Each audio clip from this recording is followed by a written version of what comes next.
का बहुत सुंदर विषय है कि जीवन एक पहेली है। भाई और बहनों, जीवन किसे कहते हैं ये हमें समझना है। और पहेली का क्या अर्थ होता है? दो शब्द है। जीवन क्या होता है कि जब हमारा जन्म होता है, जब बच्चा जन्म लेता है और प्रौढ़ होकर के, वृद्ध होकर के मृत्यु को प्राप्त होता है, उसके बीच का जो लाइफ स्पान होता है 50, 60, 70, 80, 90, 100 साल है, वह जीवन कहलाता है। उसको हम लाइफ कहते हैं। वह हमारा जीवन है। जीवन एक पहेली है। पहेली का अर्थ होता है कि उसको कैसे मोड़ा जाए, उसको कैसे डेकोरेट किया जाए और उसको कैसे डिजाइन किया जाए, उसको कैसे स्ट्रक्चरिंग की जाए, वह एक पहेली कहलाती है। तो कहने का मतलब यह है कि you are the builder of your future, you are the builder of your fate. तो जीवन को अच्छा बनाना जो है वो आपके ऊपर निर्भर करता है।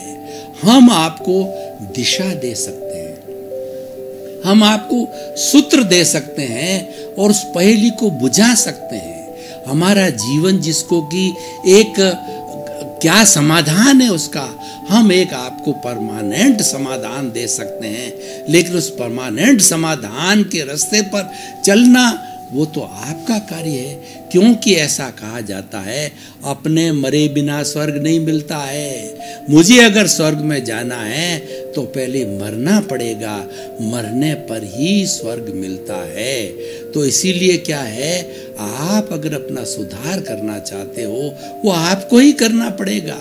दूसरा तो आपको रास्ता बता सकता है, रास्ते पर आपको चलना होगा। भगवान महावीर ने कहा है, अपना सच में से जा मैं तिंग भुए सुकप्पे, कि तुम स्वयं सत्य खोजो। तुम मेरे को खाली मानते रहोगे भगवान है, उससे तुम निर्वाण की स्थिति, मुक्ति की अवस्था को, बंधन से छुटकारा नहीं हो सकता है। आपको बंधन से छुटकारा पाने के लिए जो मैंने रास्ता लिया है उसको जान के उस पर चलना पड़ेगा और आप भी मुक्ति को जाते हैं। भगवान महावीर कहते हैं, हर प्राणी मुक्ति को जा सकता है, शाश्वत सुख को प्राप्त कर सकता है। तो हमें चलना पड़ेगा, हमें उस पहेली को बुझाना पड़ेगा। और उसको हमें बुझाने के लिए कुदरत का कानून, कुदरत की रचना को देखना पड़ेगा, समझना पड़ेगा। इनको हम समझेंगे तो हमें शाश्वत सत्य की प्राप्ति होगी, हमें सनातन सुख की प्राप्ति होगी, हमें ब्लिस की प्राप्ति होगी, हमें अपने अस्तित्व की प्राप्ति होगी, हमें यूनिवर्सल ट्रुथ की प्राप्ति होगी, सार्वभौम सत्य की प्राप्ति होगी। पर उस रास्ते पर हमको चलना पड़ेगा, तभी हमारा जीवन है एक पहेली नहीं बनकर के एक समाधान बनेगा। इसके लिए मैं आपको, वैसे तो कई सूत्र हो सकते हैं, लेकिन मुख्य रूप से 5 सूत्र आपके सामने जितना समय है वो रखना चाहता हूँ। और मैं बड़े आत्मस्वाभिमान से, बड़े आत्मविश्वास से कह सकता हूँ, अगर इन 5 सूत्रों का, बड़े सरल सूत्र है, व्यवहारिक सूत्र है, उनका पालन करते हो तो आप स्वयं को सुखी रख सकते हो और परिवार को सुखी रख सकते हो, देश और विश्व के लिए एक अच्छे इंसान बन सकते हो। और आप धीरे धीरे अगर निश्चय जगत में चले जाते हो, व्यवहार जगत को निभाते निभाते निश्चय जगत को शुद्ध कर लेते हो, तो आपको मुक्ति, सर्व सुखों से, सर्व दुखों से मुक्ति मिल सकती है। आपको परमानेंट सुख, ब्लिस की प्राप्ति हो सकती है।